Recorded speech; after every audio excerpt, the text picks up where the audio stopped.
आवाराची नाम की एक डॉल है जो कि दुनिया की सबसे श्रापित डॉल है। ये घटना है 1795 की। महिमगढ़ राज के महाराज भवचंद्र तथा उनकी महारानी रानी कुनाक्छली दोनों ही काफी परेशान थे। 10 साल होने के बावजूद भी उनकी एक भी संतानें नहीं थी। एक दिन अचानक उनके महल में एक साधु आता है। वो साधु बार बार लोगों से महल के अंदर जाने की बात कर रहा था, पर सिपाहियों ने उसे अंदर जाने से रोका। वो साधु सिपाहियों से बार बार कह रहा था, मुझे महाराजा से मिलना है, मुझे महाराजा से मिलना है। तभी वर्यम जी आते हैं। वर्यम जी महिमगढ़ के महामंत्री थे। वर्यम जी कोमल स्वभाव के थे। उन्हें वो दृश्य देखा नहीं गया, इसलिए उन्होंने साधु को अंदर बुला लिया। महाराजा ने उस साधु से कहा, आपका हमारे इस महल में स्वागत है। महाराजा ने उस साधु को भरपेट भोजन कराया तथा उसे स्वर्ण मुद्राएं भेंट की। उस साधु ने जाते जाते कहा, देखो राजन, मैं जानता हूँ 10 सालों से तुम्हें कोई भी संतान प्राप्त नहीं हुआ है। महाराजा भावुक हो जाते हैं। उस साधु ने जाते जाते सलाह दी, अगर तुम 30 दिनों तक लगातार आबाड़ देव की पूजा करते हो तो तुम्हें 31वें दिन तुम्हें एक संतान प्राप्त होगी। ये कहकर साधु वहाँ से चला जाता है। महाराज भवचंद्र ने ठीक ऐसा ही किया। उन्होंने ठीक वैसे ही आबाड़ देव की पूजा की 30 दिन तक लगातार। 31वें दिन रानी कुनाक्छली को एक पुत्री होती है। ये पुत्री आबाड़ देव की कृपा से हुई थी, इसलिए महाराजा ने अपनी पुत्री का नाम आबाराची रखा और महाराजा ने संतान प्राप्ति की खुशी में आसपास के सभी राजाओं को आमंत्रित किया और रात्रि को जश्न का ऐलान किया। सभी लोग प्रसन्न थे। उस जश्न में महाराजा के छोटे भाई भूमेश्वर प्रताप भी मौजूद था।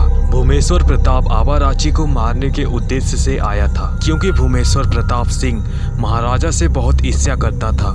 राजकुमारी आबाराची के पैदा होते ही भूमेश्वर प्रताप सिंह क्रोधित था, क्योंकि भूमेश्वर प्रताप सिंह ये चाहता था कि महाराजा का कोई भी संतान ना हो और उन्हें भूमेश्वर प्रताप सिंह के बेटे को ही अपना बेटा मानना पड़े। लेकिन आबाराची के पैदा होते ही भूमेश्वर प्रताप की सारी रणनीतियां समाप्त हो जाती है। इसलिए भूमेश्वर प्रताप सिंह ने महाराजा के कमरे में मौका देखते ही आग लगा दी।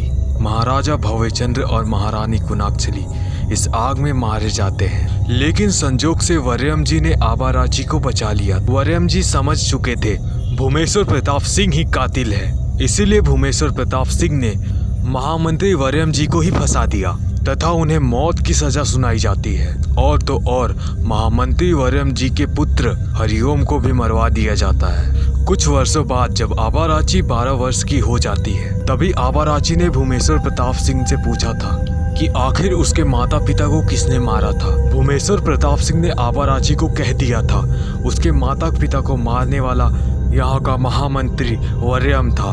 आबाराची ने कहा, वर्यम ने मेरे पिता और माता को क्यों मारा था?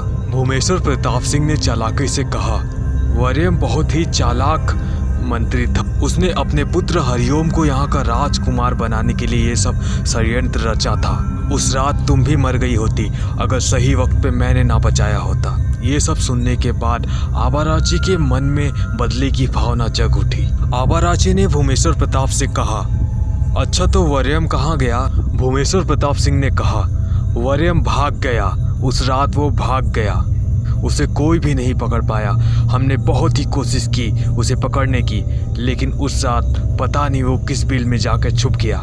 मैं आज भी उसे ढूंढने की कोशिश करता हूँ, पर अभी तक वो हमें नहीं मिल पाया है। तुम चिंता ना करो, जब भी वो हमें मिलेगा हम वहीं उसे मौत की सजा सुना देंगे। ये सुनकर आबाराची के मन में बदले की भावना और भी जल उठी। आबाराची ने प्रण लिया अब वो अपने माता पिता के कातिल को ढूंढ के ही रहेगी। लेकिन 1 वर्षों के लगातार प्रयास के बाद भी आबाराची नहीं ढूंढ पाई।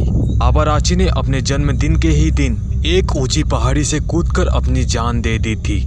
उस समय आबाराची की उम्र लगभग 13 वर्ष की थी। लोगों का कहना था कि जब आबाराची की लाश मिली थी तो उस लाश के पास ही एक गुड़िया थी। वो वही गुड़िया थी जिसके साथ आबाराची खेला करती थी। जब आबाराची के लाश को जलाया जा रहा था तब उसी वक्त आबाराची के उस गुड़िया को भी जला दिया गया था। लेकिन उसके ठीक 1 साल बाद ही वो गुड़िया अचानक से लोगों के घर में दिखने लगी। और जिस जिस घर में वो गुड़िया जाती उस घर के सारे परिवार को वो मार देती। धीरे धीरे करके महिमगढ़ के सारे लोग खत्म होते जा रहे थे और जो भी लोग जिंदा बचे वो जगह को छोड़कर वो भाग गए और तब से ही उस गुड़िया का नाम आबाराची रखा गया।